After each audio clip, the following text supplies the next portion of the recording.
Good morning, book lovers.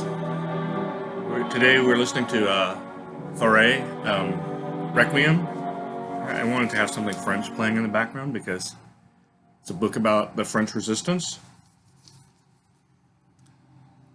The Art of Resistance by Justus Rosenberg, and I'm not really sure how to correctly pronounce his name, and I'm not even sure if he's sure because he was born in Danzig to a Polish family, but he was brought up German, speaking German, and then moved to France as a teenager, and then lived out most of his adult life in the United States. In fact, when I first picked up the book, I was wondering if he wrote it in German or French, but there's no translation credit, so it appears that he wrote it in English. Anyway, Justus, as I said, he was born in Danzig, which at the time, following World War I and following the Versailles treaties, Danzig was made a free city, not part of any larger country. Even though it's basically, it's now part of Poland. It's Gdansk now. But at the time, it was, most of the population was ethnically German, but there was a big bunch of Poles and of Jewish residents, including Justus Rosenberg. So he studied at a German gymnasium as a child and a teenager, but then the Nazi Party won the local election, and they were still a separate country. So the Nazis winning wasn't like the Nazis winning in Germany. They didn't institute any Nuremberg laws, for example, but they did vandalize and intimidate the Jewish population there, and so his parents were afraid for young Justus, and so they sent him off to Paris for his university education. First, he studied in a lyceum to get his French up to par, and then studied at the Sorbonne, which he described it interestingly as unlike the U.S., where people are weeded out before they enter. At the Sorbonne, at least at the time, I'm not sure how it is now, you're weeded out with your first exam. So you go to classes and you study hard and you try to do well. And your first exam is first you take a written part and then you take an oral part. So he was studying French literature, and his written part was on Balzac, on one of the novels that he had read during the semester, and they didn't like what he wrote in his essay for the written part, and he got a kind of a bad grade. So he thought, oh shit, I might get kicked out. So he's petrified going into the orals, and he goes to the oral exam, and he manages to say just the right things and convince his examiners that he knows his stuff. So they let him stay. So he's living kind of barely surviving foreign student lifestyle, when in 1940 the Nazis, first the Nazis invaded Poland in 1939, and Britain and France declared war on them, and then there was a period of no actual war taking place, but that meant that his parents in Danzig were in grave danger, and they escaped Danzig and fled towards Romania, and he didn't know what happened to them until after the war was over. But they survived. They made it to Israel, to Palestine at the time. And the Nazis invade in May of 1940. And so he and his he and one college friend immediately go to, and he's 17 years old. Remember that. Immediately go to the recruitment office for the French army and try to join up. And his friend is taken pretty much right away because he's French. But Justus, not being a French citizen, is not allowed into the French army. And he tells them he's from Danzig, which is, but he's ethnically Polish. And they said, well, you should try and join the Polish army. They have a camp in some city to the south, and go there and try and join up. So he decides to do that. He joins the massive trail of refugees from Paris and from northern France heading south. He tries to join up at the Polish recruiting office, but essentially the Polish army has just the remaining bits of it that are still in France have just been evacuated to England, where they will fight for the Allies throughout the war. So he misses out, and he travels on to Marseille, where purely kind of by accident he hooks up with he's if we are to believe him in, he's a 98-year-old man when he wrote this, so I don't think he has any reason to lie.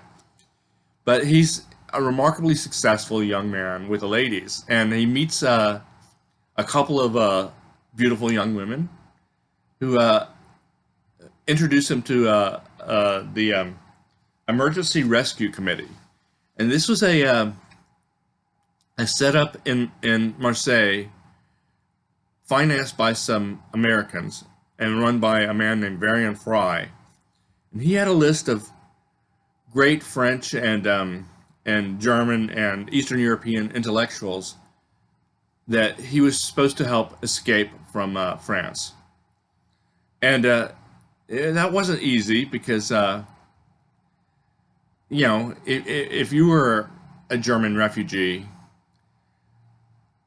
the Vichy government wanted to arrest you and deport you to Germany, where presumably you'd be killed.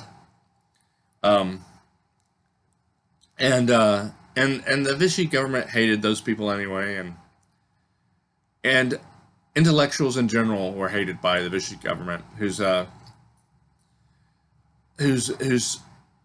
changed the French slogan from Liberté, Égalité, Fraternité to Travail, Family, Patrie, which is work,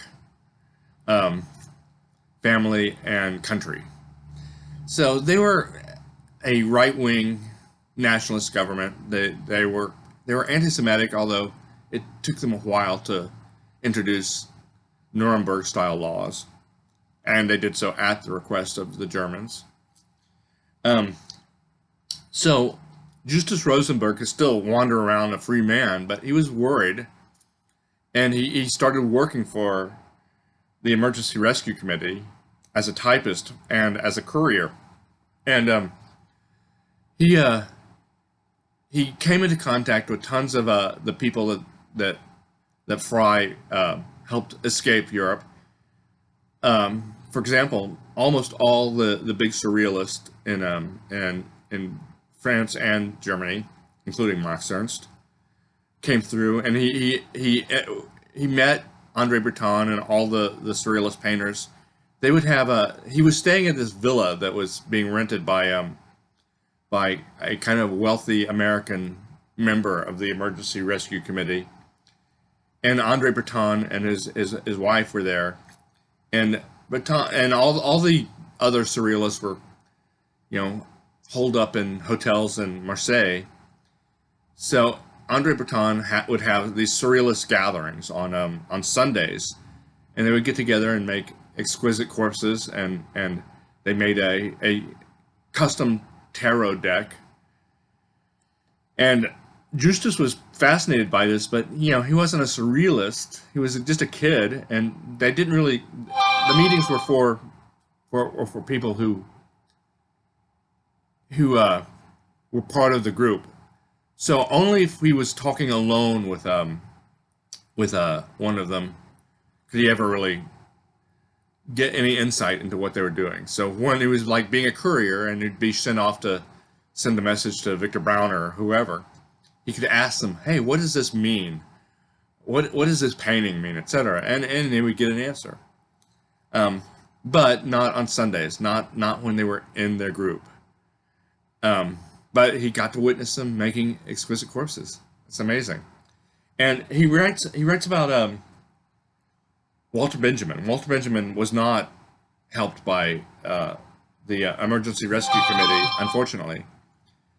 He had been living in Paris. He made his way south, and there were some people who were helping. There were other people who were helping people escape France, and Benjamin made it up the Pyrenees and across the border, but then was arrested by, or turned back by Spanish police, and he was in despair, and he deliberately overdosed on morphine and died.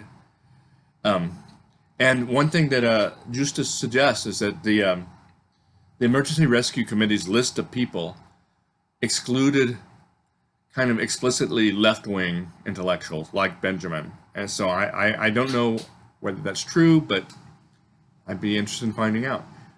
But they saved a lot of people, but eventually they got the attention of the Vichy government, and the Vichy government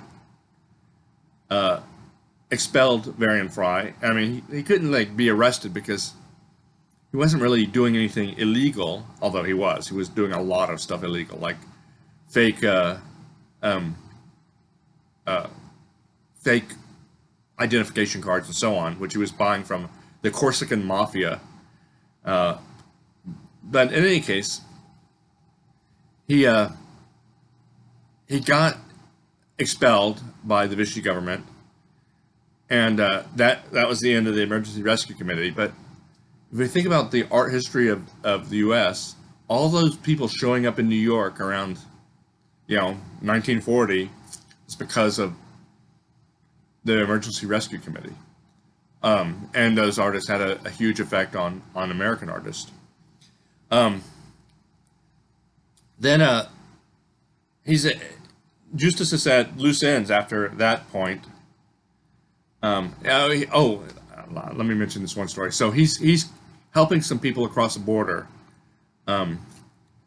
including he helped a whole bunch of people across the border, and because exit visas were hard to attain, what they would do is they would hike over the Pyrenees, over the border, and then, generally speaking, the Spanish, they didn't really care how you got there. You just, once you were in Spain, you could transit over to Lisbon and catch a steamer to Cuba or Mexico or the United States. But in any case, once he was helping some people across the border, and he got arrested. He was scouting the border, and he got arrested, and he thrown into jail, and was terrible, of course. And there was food shortages in France, so the food was terrible. But he noticed on the looking on a newspaper that was sitting on the judge's desk that the Soviet Union is fighting back, and that there were bombings in Germany by the Allies and so on. And he mentioned it, and the judge turned out to be a Gaullist. So Charles de Gaulle was in England, forming up the remainder of the French army into the Free French Force. And because he was a Gaullist, he let Justus Rosenberg go with a warning, don't get caught again. And so he Justus Rosenberg joins the resistance at this point. He's got contacts already, and he's sent as and because he's very young, he's still a teenager. He's sent as a student to Grenoble to basically suss out who's sympathetic to the resistance and who's a collaborator and who's a fence sitter, and to just report back on who the resistance might be able to recruit. So he does this for a while and has moderate success at it. But at a certain point, the Vichy government, I can't remember if it's before or after the Germans take over the rest of France, whether it's after the Vichy government is officially dissolved. But at a certain point, the Vichy government starts cooperating with Germany on deporting Jews, and it's comes down like a storm. It's really sudden, and Rosenberg was a student under his own name, so they knew that he was Jewish, and so in the middle of the night one night he's arrested, taken to an internment camp. They don't really know about Auschwitz and stuff like that yet, but they do know that the intent is to ship them off to Germany, and as a Jew, he knows that's not good. So he fakes an illness. He fakes peritonitis. He's taken to a hospital in Grenoble. They remove his appendix, even though he really isn't sick at all. And a sympathetic nurse helps him escape by hiding in a hamper full of dirty clothes and getting outside and getting on a bike, despite having stitches from his appendix being removed, riding away.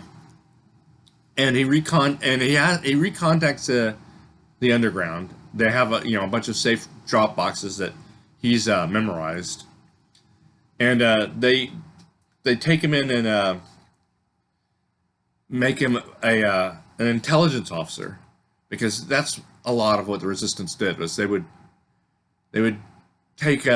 provide intelligence to the Allies, especially because as time went on and the Allies were getting ready to invade Normandy, they were working really hard to keep it secret, and they wanted to see what the Germans thought, where they were moving people.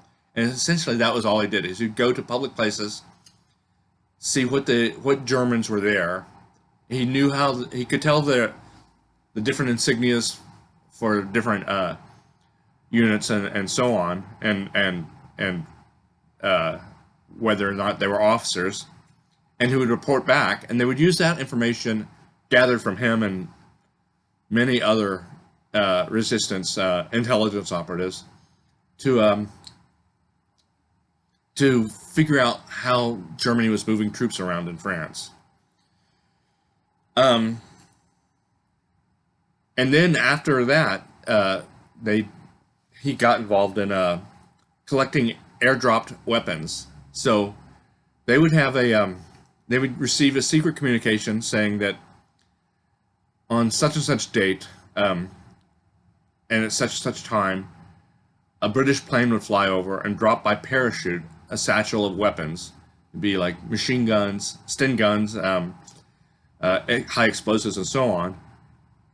And what he would do is he would go with by himself, but several other resistance members would know to go to this one place and form like a square of 12 people, and in the corners 2 people would hold up flashlights, and that's how the British planes would know where to drop the supplies. And he has some adventures there, and they seem harrowing and terrifying, but that's what you're doing if you're an underground fighter.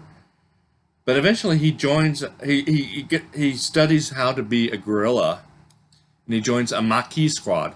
And the Maquis were they weren't really well. Some of them were resistance, but basically what the Maquis were all about was that as Germany was sending all its able-bodied men, mostly to Russia, mostly to be slaughtered, um, they were running out of enough people to man the factories, and they were depending on France to like supply them with warm bodies. And so men in France were being drafted, basically to be slave laborers. And so a lot of guys would just run away into the woods, and the resistance essentially set up camps for them to hide out in.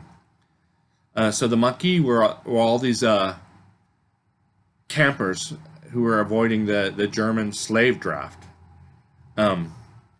And Justus joined one of these Maquis camps, and then they were trained for sabotage and infiltration and so on with weapons, and they could take apart their Sten guns and put them back together with their eyes closed, all that sort of stuff. How to make explosives and so on, and then started getting sent out on missions, some of which were quite dangerous. And he did get shot in one, and didn't die. He didn't nearly die or anything. It was a flesh wound, but he bled a lot, and that must have been terrifying. And then the Normandy invasions happened, and shortly after the Normandy invasions, a combined force of British, French, and Canadian troops and American troops invaded the south of France, where Justus was, and they had been sent out on a mission basically to kill retreating Nazis who were coming up a certain road. So they see a couple of people coming up the road, but they don't look like they're in Nazi uniforms. So Justus says, "Hey, look, I'm going to go check out these guys." And it turns out they were Americans. And Justus had been, while he was in the Maquis camp, he'd been studying both English and Russian because he figured that would be useful after the war, one of the two. So he could speak English. I mean, he had an accent and everything, but he asked them, "Hey, are you American soldiers?" And they said, "Yeah." And he said, "Hey, I'm with the resistance." And he gets to meet some American soldiers, and he gets basically he asked to join the 636 Tank Destroyer Battalion, which is a American unit, because they want someone who can speak German and French, which he obviously can speak both fluently. And he almost gets killed being a scout for them. At one point, the Jeep he's in runs over a landmine, and 2 of the 4 people in the Jeep are killed instantly, and he's badly wounded, but he makes a recovery, and makes it back to Paris. Paris has been liberated, and while he's in Paris, he joins the United Nations Relief and Rehabilitation Administration, which exists basically to deal with the fact that there are millions of refugees in Europe who are trying to get home, and that is, I think, one of the most fascinating stories of World War II. And I've read bits and pieces of it told in different places, like in the Jacques Tardy book. Hold on a sec. The Jacques Tardy book, René Tardy, My Return Home. He basically tells about how his father was initially marched out of Stalag 11B, but eventually they just kind of lost their German captors and started heading somewhat aimlessly towards France, and which I think was true of it was definitely true of millions of people. And another really great story of the refugees was Primo Levi in the book The Reawakening, where he's basically liberated from Auschwitz by the Russians, and he's starts trying to make his way back to Italy. Ends up being sent to Russia for a while, and essentially camping out in Russia with a group of refugees, and then slowly makes his way back by hopping trains and so on to Italy. So these are great stories, and so Justus was part of this story by being a member of UNRWA. And the thing is, UNRWA exists before the actual United Nations exists. So the United Nations in UNRWA is referring to the Allied nations, the nations of Europe, excluding Italy and Germany and Hungary and everyone who sided with the Axis powers. And so they're working really hard to get everyone home. And then he ends up back in Paris. He completes his studies at the Sorbonne, gets his master's, and is contacted by a friend of his who he knew from the tank destroyer battalion about teaching French literature in the United States, and gets